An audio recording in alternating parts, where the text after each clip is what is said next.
attraverso valli e monti, eroico avanza il partigiano per schiacciare l'invasore, all'istante non domani, e schiacciare l'invasore, all'istante non domani, e sia rossa le bandiere, tinte del sangue del partigiano, giù dei monti a valle schiere, solo il fuoco avanti va, partigian bandiera al vento, sempre uniti noi saremo, partigiani all'assalto. Facevo la quarta, la quinta elementare e al sabato si doveva ritornare a scuola per marciare con camicia nera, calzoni corti grigio-verde, moschetto di legno legato con spago e in mezzo alla neve, perché c'era la neve anche alta, 30-40 cm, e si andava avanti ore a camminare avanti indietro. Questo in quale sestriere? In quale sestriere? A Canareggio. A Canareggio, dove sì. Più o meno, ovviamente lo facevate in un campo lì? No, a scuola. Nel cortile della scuola? Della scuola, era a scuola. Che scuola era? Gino Allegri, ho fatto le medie. Sì. A San Girolamo. A San Girolamo. San Girolamo Emiliani, la scuola. Ho capito. Quindi sono questi ricordi che hai. Sì. Brutti, perché col freddo. Sì, brutti ricordi perché era freddo. E eravamo vestiti pochissimo. Con sta camicia nera, con la maglietta di lana grezza che avevamo intorno, questi calzoni corti di panno là, grezzi, erano tremendo, e 2-3 ore a camminare avanti e indietro, sopra la neve poi tra l'altro, con le scarpe, adesso non vedete le scarponi che avevamo adesso, eccetera, scarpe, tra l'altro nel 44 le scarpe che i suoi di legno, orizzontali, in modo che avesse da piegarsi, ma per la strada c'era un casino, con queste scioglie di legno che sbatteva sui masegni, era una cosa tremenda.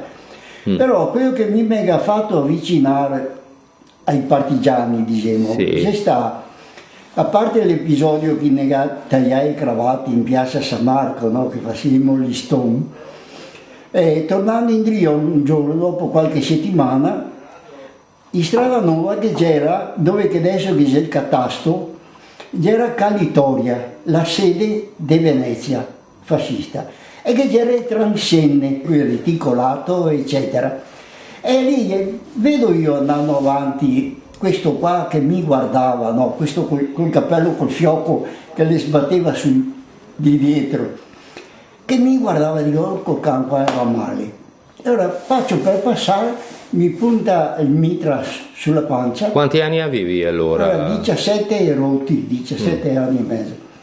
Avevano già chiamato il primo semestre del 26, perché mi sono nato il 19 novembre del 26.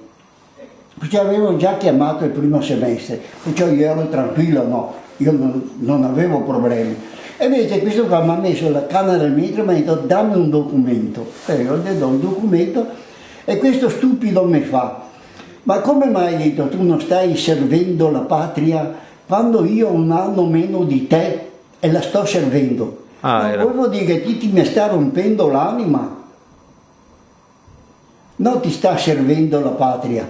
Che servendo la patria stai facendo? Se mi dai fastidio praticamente. E allora mi fa, la patria ti ha chiamato, vieni con me. Ho dovuto andare sopra, là c'era l'ufficiale, quello che col berretto, con le franze. Qui non so cosa che c'era, capomanipolo, non so, qualcosa del genere. E allora entriamo dentro e fa, comandante, salutando no, alla romana, comandante, questo qui che ha detto viene volontario. E ora mi dà il modulo io riempio il modo e stupidamente non mi ha trattenuto là, mi ha detto domani mattina ti trovi alla stazione binario 7 e vai a Verona, il centro reclutamento reclute. Allora ho preso la mia carta e sono andato a casa. Mio padre lavorava al quinto artiglieria a San Giorgio. Ah, che faceva tuo padre? Era capo operaio. Capo operaio. Sì. Perché là c'era proprio il comando del quinto artiglieria. Sì.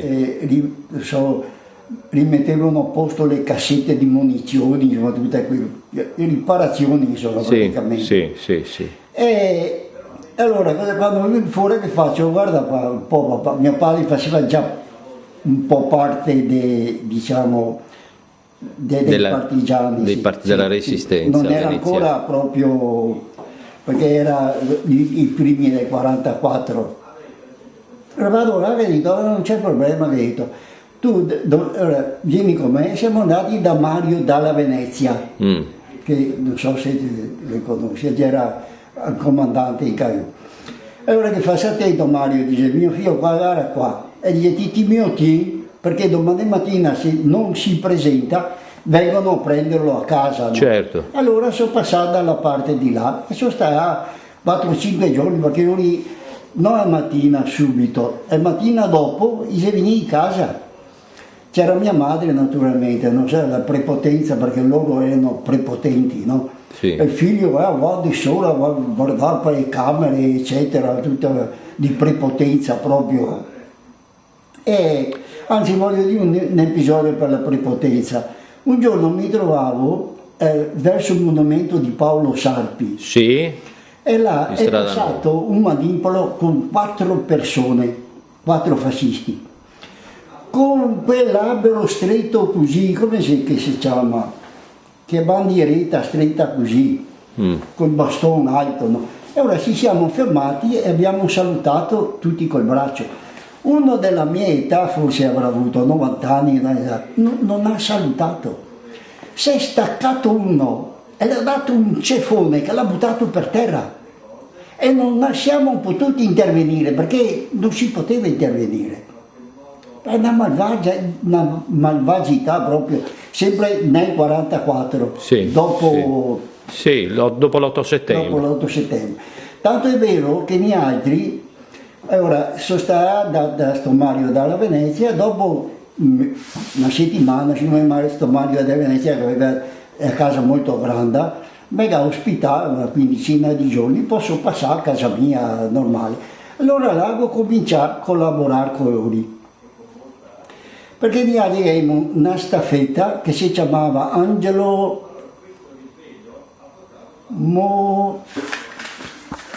Montecchio, era la nostra staffetta. Allora quando che io veniva e ne dava l'ordine, cioè l'appuntamento all'ordine, che c'era da svaisare un vagone della ferrovia, dove che dentro c'era delle scarpe. Allora a San Giove che c'era il Masseo. Col ponte che arrivava il bestiame. Sì. Allora il ferroviere portava il vagone in binario morto e versiva i cosi, come si dice? Sì, i sigilli della... Versiva il vagone e tiravamo fuori, c'era 3 casse da 1 metro cubo e portavamo di qua del portone. Poi uscerava il portone, sigillava naturalmente il vagone e lo portava nel binario dove che dopo partiva non si sa per dove. Quei casse portavamo a casa da sto Mario da Venezia e veniva desfatte e fatte su delle casse da 50 cm cubi. Sì, non lo sapevo che... Sì, e poi queste scarpe andavano a chi? Spiego. E dopo, siccome che le casse dovevano essere piene di scarpe, invece si vede che prima di caricarli che portava via, si riduceva, non so, a 30-40 paia di scarpe. Sì. Facevano queste casse qua e dopo appunto non so dove che portava, perché tanto Mario da Venezia quanto mio papà mi diceva meno che sapevi gli altri è meglio sei. Perché gli altri si è più vulnerabili degli altri. Sì. Allora, una volta fatte queste casse, bisognava aspettare quello che era disposto a guidare il pullman e il camion per portarli dove chi era da portarli. Perché non si andava a Bassano, Verona, Vicenza, Trieste, non lo so. Cioè, Mignò diceva, cioè si sentiva sì, ma perché ovviamente non veniva comunicato la destinazione finale. Diceva che eravamo certo vulnerabili, no? Sì. Tanto è vero che quando che c'è sta Mario da Venezia non sa parlare. Tanto è vero che noi altri che avevamo una FIFA tremenda, perché detto, se parla, caspita, gli capita qua, che poi tra l'altro, e su parte che salto da una parte all'altra. Non importa, la memoria è così, la memoria. A Venezia, cioè a San Giobbe, la polizia e i fascisti di sera non venivano dentro. Perché? Perché non c'era uscita, c'era solo l'entrata. Allora si fermava sul ponte di Saponè, che era quello vicino al ponte di Tre Archi, che è il ponte piccolo, si fermava. Tanto è vero che noi andavamo fuori da casa e gli dicevano un sacco di parolacce, quel cancro del duce, quel disgraziato, fascisti, fioi di puttane, tutte quelle robe. E quando che scampavamo dentro in casa e loro non venivano perché non c'erano uscite. Io avevo paura, dopo veniva di giorno, ma di giorno chi c'è? E poi veniva a restare qualcuno di giorno, perché dentro San Giovanni erano due ladruncoli, qui da Gaine, i ladri da Gaine, cioè quei ladri, veniva via, poi portava via 15 giorni, poi morava perché ormai era talmente abitué per dirti, ma però i fascisti non entravano dentro. Allora noi altri lavoravamo tranquilli, anche a sera, quando svodavamo queste casse e facevamo queste casse piccole, tanto è vero che le 3 casse grandi da 1 metro cubo, facevano forse 4 da mezzo metro. Certo. Perché mancava tutte le scave, si vede che già dalla fabbrica i gay fregava che tutto un magna, adesso non voglio dire come adesso, ma insomma quasi. Allora, come voglio dire, delle volte il casse restava a casa anche 15 giorni. Perché? Perché non si trovava quello che rischiava di andare. Perché facendo il teraglio, c'era sempre qualche posto di blocco. E ora mi diceva, se c'era qualche via laterale, si scampava dentro una via laterale. Se no, un giorno sentivo appunto che spiegava che un camion era stato bloccato. E ora aveva la furbizia di rallentare e quando c'era a 2 metri accelerare, però cercare di buttare fuori il corso la motocicletta in modo di non essere seguito. E quando che ora accelerava, qui che era dentro nel cassone sparava, così si buttava per terra e il camion partiva e prima traversale naturalmente passava dentro, dava su per i campi di i campi lì, terrali. Però io non so, era rari da trovarli perché era molto rischioso, perché non c'era foglio di accompagnamento, non c'era niente, cioè cosa trasporti, non lo so, e carte dove sei, cioè era tutto un affare un po', eccetera. E in quanto al coso, ai Goldoni, era mio papà una sera negaccia mi ha detto ora che abbiamo una roba importante da fare, eccetera, bisogna che stiamo attenti e ora ha detto che appunto era da fare questa beffa ai Goldoni. Però ha detto noi non andiamo dentro perché non ci conoscono e ora viene della gente da fuori e andava dentro 3 sul palco e dopo un paio in galleria. Nelle gallerie, no? Che buttava sui manifesti. E naturalmente quando ce ne fuori dopo mi ha raccontato che ora se gli altri parlano, se fa solo che si butta le bombe a mano, insomma, robe perché stava buoni calmi. E gli altri erano dislocati, uno sul ponte dell'Ovo, uno in Cai di Fuseri, uno di qua, uno dove che sia Colomba, perché lui si uscì, no? l'entrata principale. Da fuori, dalla calle lì. Dalla calle, appunto. Allora dovevamo a coprire la ritirata. Sì, e non è successo niente, si è andato tutto liscio, non dobbiamo trovare niente, però il nostro guaio era dopo ritornare a San Giove, perché c'era già il coprifuoco. Certo. Tanto è vero che quando... Ed era bello distante da sì, allora abbiamo fatto da San Lio, se non potevamo fare strada nuova perché c'era calitoria, no? C'era già e allora che via avete fatto? Niente, che la Misericordia. San Lio fuori di fondamenta nuove. Fondamenta nuova. E siamo venuti fuori per cosa? Per Sant'Alvise poi. No, cae Racchetta, no? E la Reie. Sì. E dopo sì. per i Mori, e dopo a Baia del Re. Avete fatto tutto il giro? Sì, tutto il giro, a Baia del Re siamo venuti fuori, però che c'era il ponte occupato. E ora negato a stare a calmi, fermi, tranquilli. Fino a quando sono andati via? Finalmente che si dai via, do botti, non so, eccetera. Quando siamo stati sicuri, siamo andati a casa e via.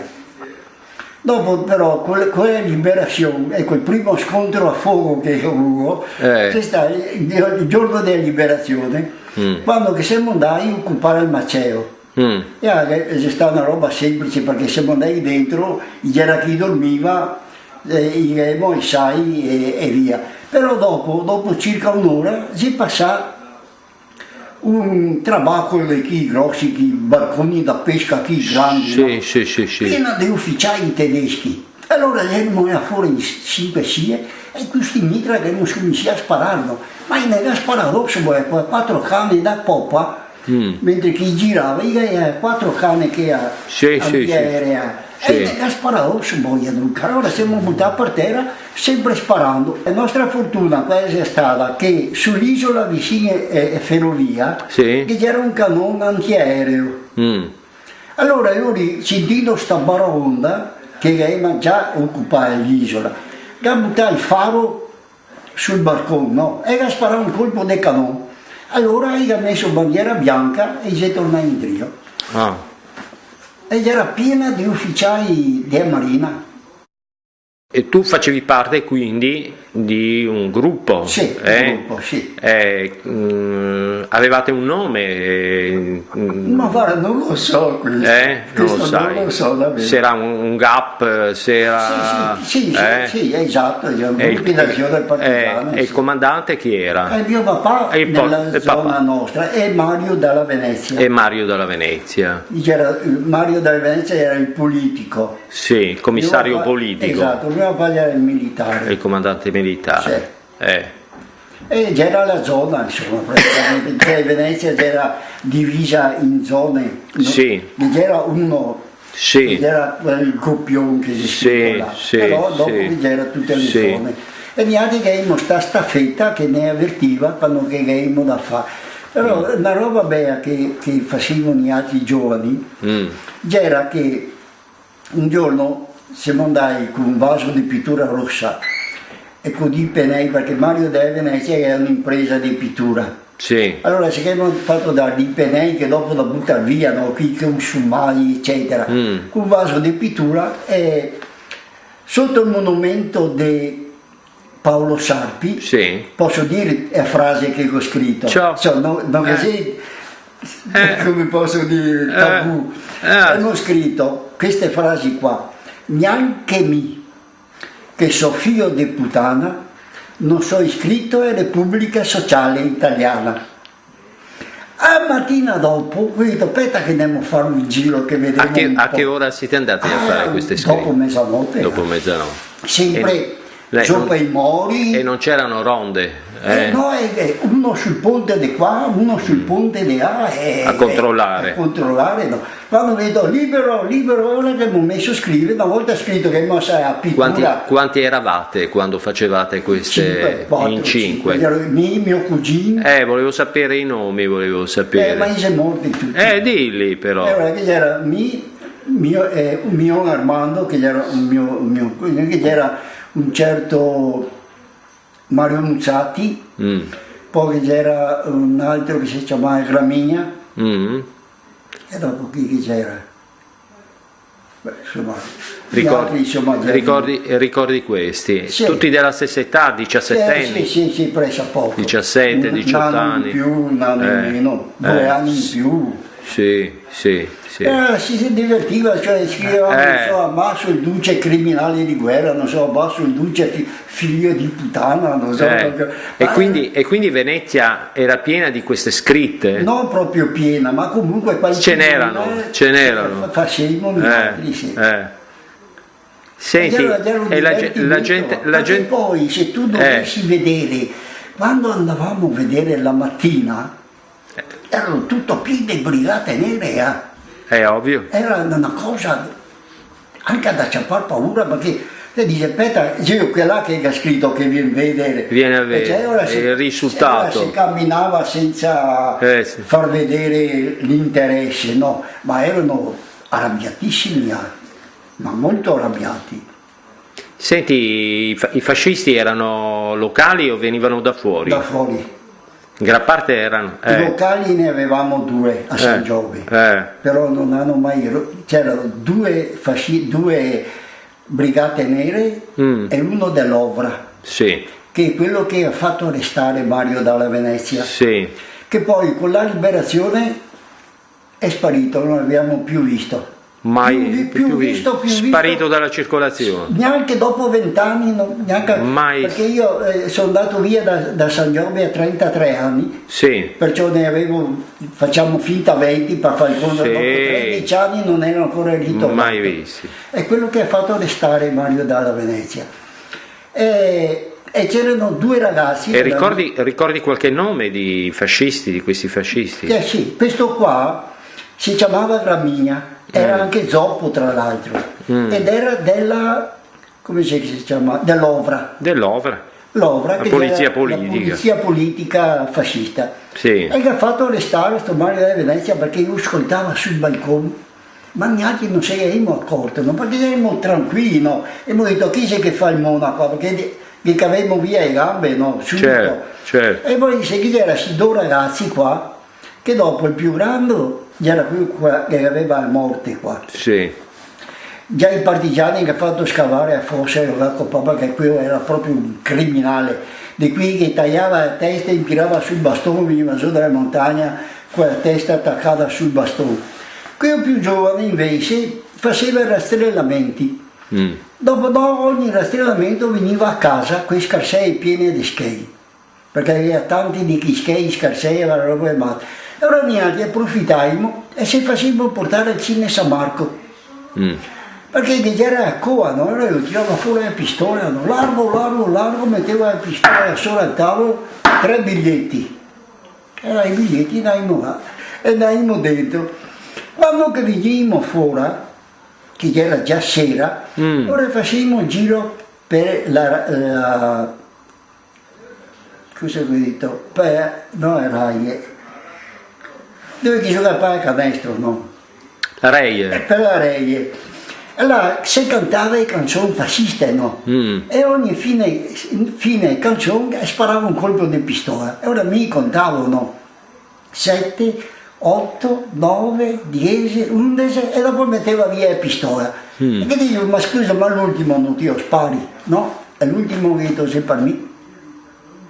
Perché anche a quello, prima verso i primi di aprile, che abbiamo detto, aspetta, come si chiamava? Vigli si chiamava. Vigli, ma è tutto bien con gli altri, perché io sapevo che gli altri erano comunisti e erano partigiani. Quindi, ma è tutto bien con gli altri e io ho detto, non posso. E ora ho pensato, cosa avevo combinato? Era giovane come voi? Sì, è vero, sì. Cosa è successo? Che a Vicenza, quando c'è stata la resurrezione, io ho cercato di portarsi dall'altra parte, sì, e i suoi stessi camerati io ho falciato, ho tagliato. L'hanno fatto fuori. E c'era ragione, quando tornava a casa in Vicenza, dopo un restreamento che era così e man piene di schei. Sì. E che era tanti di schei. E come li facevano? E gli dava Gli guidava. Sì? Sì. Venivano remunerati così, Mi dico, pagati? chi veniva, io non avevo mai chiesto, perché era una roba che senz'altro non mi rispondeva. Certo. Ma penso che ogni partigiano che io ricopava o che portava soso, eccetera, gli aveva, penso, e non lo so di sicuro, Quindi erano pieni di soldi? pieni di soldi, pieni di soldi. Pieni di E il schede. giovane era, mi avevo detto tante volte, vieni con gli altri, guarda tutti. Lui era del vostro sestiere? Sì, no, io ero il figlio del guardiano del mulino.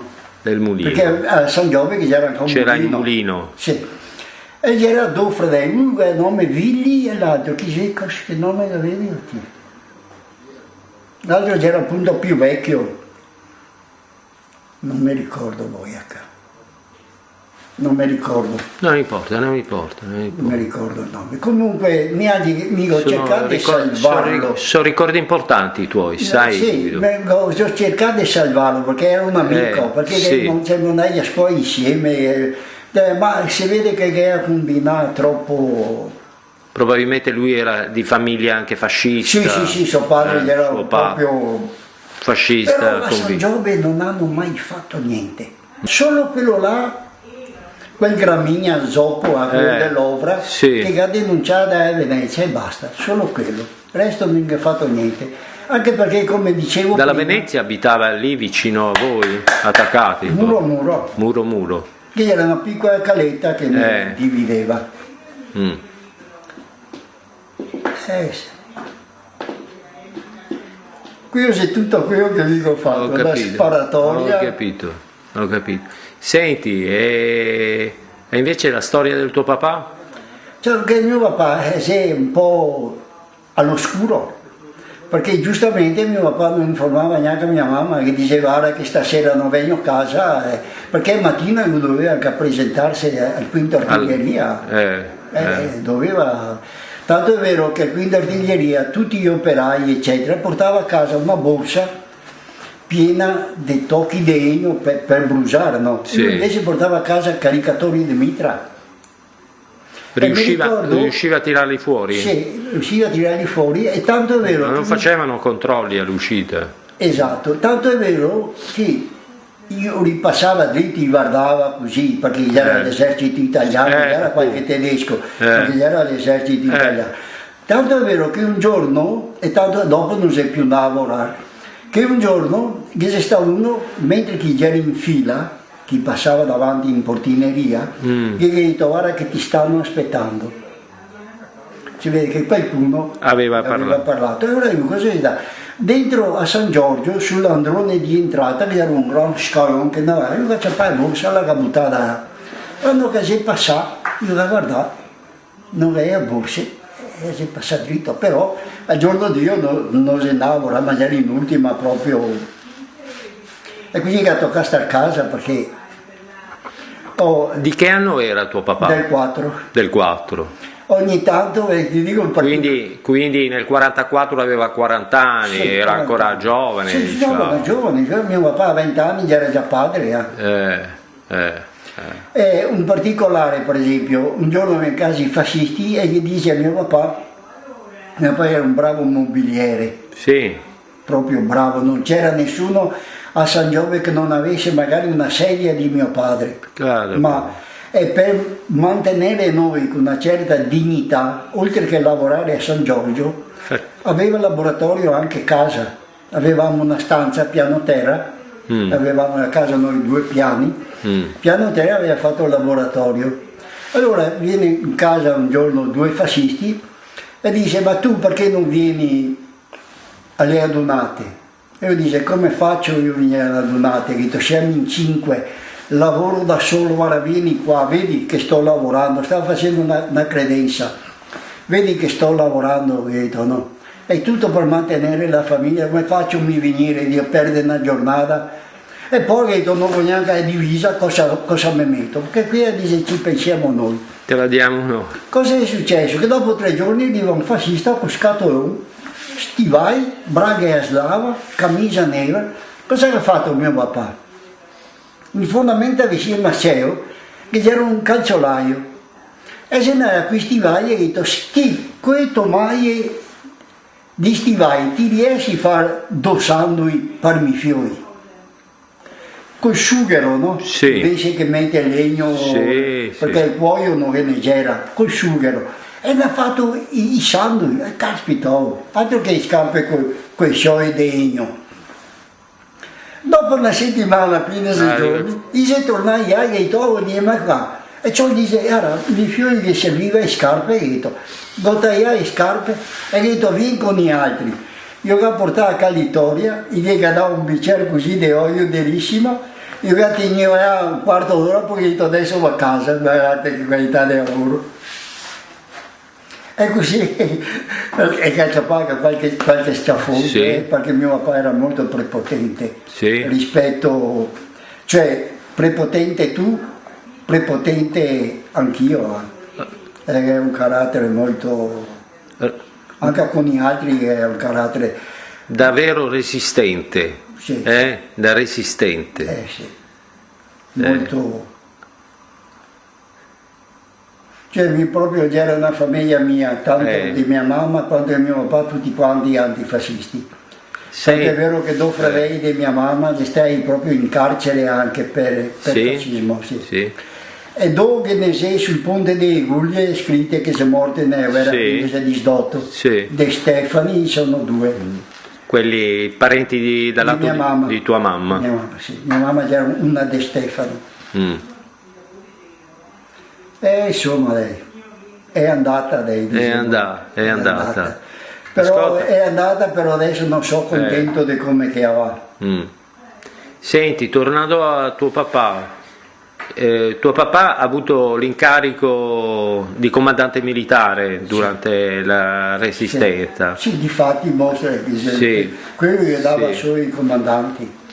E dopo la liberazione che cosa ha fatto tuo papà? Ha continuato a lavorare No, lì? mio papà dopo la liberazione si è tornato al quinto artiglieria. E al quinto artiglieria che ha fatto l'epurazione, cioè che i 4 fascisti che era dentro che comandava li ha fatti mandare via. Sì. L'epurazione, no? Sì. Però dopo con la legge Selva, Sì.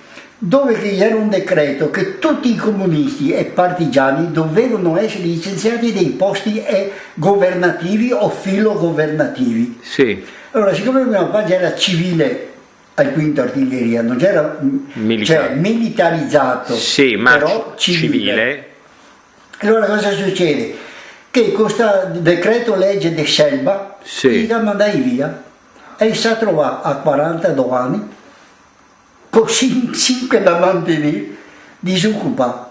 Allora naturalmente si va a riboccare le maniche, a fare il mobiliere. Fare il mobiliere, però è andato un momento, siccome che gli era sindaco Gianquinto, ha detto non stai preoccupare ragazzi che vediamo di sistemarvi tutti, non c'era tanti in Venezia che stai una decina neanche. E così mio papà un bel giorno io la chiamai, io la mandai al Museo di Storia Naturale. E io ho fatto fare il video, Museo di Storia Naturale. Ho capito. Il primo dell'anno, subito dopo la liberazione, che abbiamo aspettato mezzanotte, siamo andati in un campasso a San Giove, dove c'era la muretta che arrivava il bestiame, e siamo messi a sparare in una maniera steraffica di mitra che sparava andata e ritorno, tanto è vero che se veniva la polizia e siamo scappati via, i 12 guarda ancora. E per andare a pesca c'avevamo bombe avanti tedesche, buttavamo in acqua e poi andavamo a lavorare il pesce. Davamo solo il ponte di ferro, cavavamo via il tappo, tiravamo il cordone e poi andavamo a Soso. Qui andava a Soso, scoppiava e poi con la barca andavamo a raccogliere tutto il pesce, invece di stare acqua e canna a pescare. Queste armi da dove venivano? Queste qua non lo so. Non lo sai. Non lo so. So che il giorno di liberazione c'erano pieni di pistole, a parte che neanche dopo l'arresto di Mario da Venezia, tanto mio fratello e mio papà dormivano con la pistola sul scabeo. Sì. Non potevamo a dire dentro e ti metti in galera, ti portano ormai erano i tempi perché Mario De Venezia che adesso sta arrestato ai primi di aprile del 45, o forse marzo o aprile, insomma era verso la fine, tanto è vero che se lui parlava di altri erano tutti in mezzo. Certo. Tanto per fortuna ne spiegava che io metteva in caserma, si arriva di Schiavoni, che era la caserma, non so, del settimo fanteria, mi pare che era, mi pare il settimo, qualcosa del genere, che c'era una grande scala che andava il primo piano, una lunga proprio, e io metteva all'inizio della scala in alto e poi che dava una spenta e io ciappava, appunto per vedere se parlava, no? Certo, Guido. Che passava qui, la nostra paura era qui, non tutti resistono, guarda, non si tratta di vigliacchi. Lo so. Non tutti resistono, che c'è quello che resiste, che muore, ma che c'è quello che non resiste. La sofferenza ha un limite. Mio papà che aveva organizzato per andarlo a tirare fuori. Allora quando che si è andato a trovarlo, che gli ha detto Mario, ora che stasera veniamo a tirarti fuori, che ha detto guarda da dietro spy. E io guardavo dietro spy che era tre mitragliatrici, e ha detto come sei che ti fa tirarmi fuori? Però dopo se veniva fuori non mi ricordo il perché, forse perché mi ha trovato che io a parlare, penso, non lo so come mai che si veniva fuori, perché io si veniva fuori prima della liberazione, però non ha aperto bocca, ora forse io avevo per quello, forse, però Dopo io ho torturato, e era tremendi, sa, Sì. risoluti, no titubanti, neanche quando venivamo a fare qualcosa, eravamo sempre, cioè perché la paura... Un po' timorosi. Quando che si fa una roba che ha tre stadi. Sì. Cioè prima ti dici, dai ti sa che ne vada bene. Dopo succede che ti dici, chi lo sa, ti sa che... E a terza c'è vita tua, vita mia, morte tua. Sì. Ecco, allora la paura sparisce. È così. Allora subentra la voglia di vivere. Cioè, o ti mi amassi me, però siccome che mi voglio vivere, ti amasso prima mia. Cioè, tiro il biglietto prima mia. E c'è tre fasi che sono molto, molto importanti. Anche quando che caricavamo le casse sulla barca che a remi, se non trovavamo il topo motore, andavamo fin a Giuliano, dicevamo, dai, fin adesso È andata bene. E dopo dicevamo, dai, speriamo che vada bene. Dopo una volta caricare le casse, che il camion partiva, è andata bene. Però se che fosse stato da sparare, ti dicevi, morte tua, Vita mia. Perché non era da scegliere. O fai o non fai. E una volta che ti ciappava, non so quanto uno poteva resistere con quello che faceva. Tu non sei mai stato fermato? Ma... Sì, solo quella che mi ha messo quella volta. E basta. Siete riusciti a sfuggire anche Sì, perché non uscivamo più da San Giobbe. Da San Giobbe. Di giorno. E di notte andavamo via, di sera. Mia mattina alle 4 mi alzavo, mi mettevo a pignata in spalla, scavalcavo la muretta perché ero molto agile, mi correvo sulla muretta fatta a schiena del muro, mi correvo sulla muretta, ero molto agile.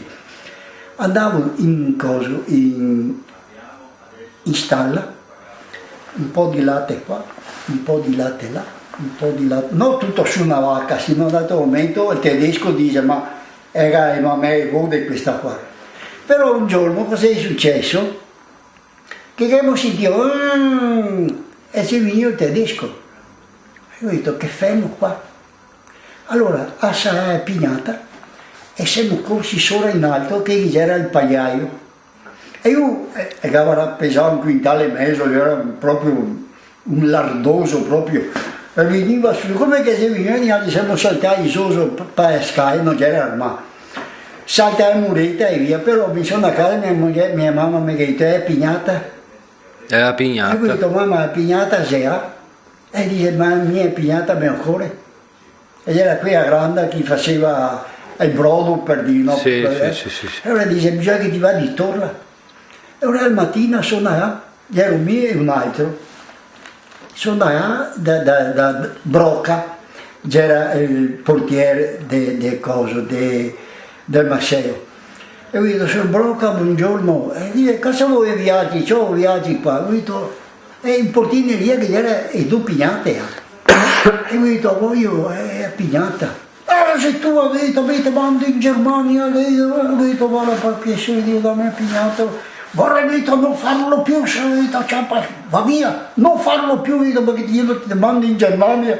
E gli sono a casa che pigliata, ma che serviva per avere il latte, fare il burro, che non era semplice.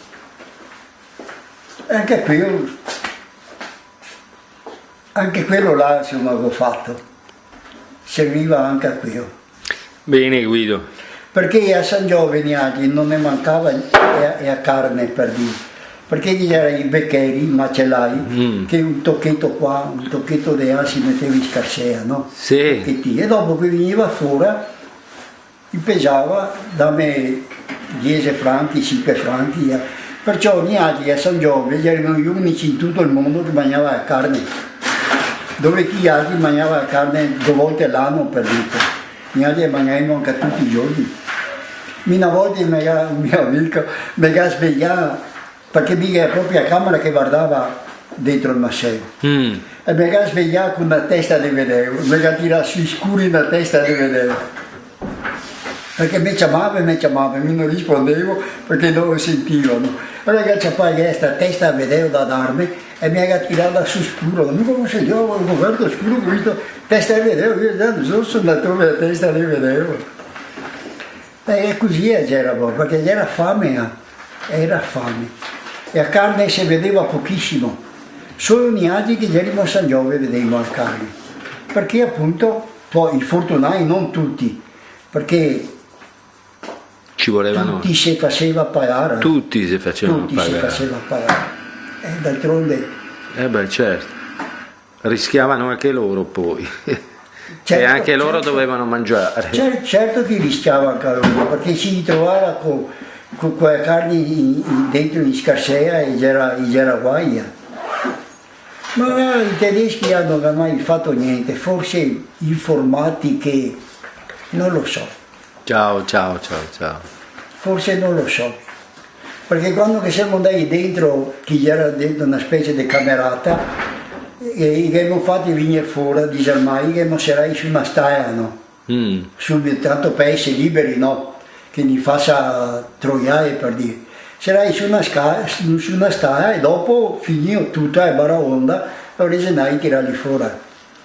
E anche c'era i pistoli, eccetera, perché mica era una P38 tedesca, quelli che si caricava in questa maniera qua. Questa è la storia. Va bene Guido, va bene. Spero che sia No. interessante. Attraverso valli e monti, eroico avanza il partigiano per schiacciare l'invasore all'istante.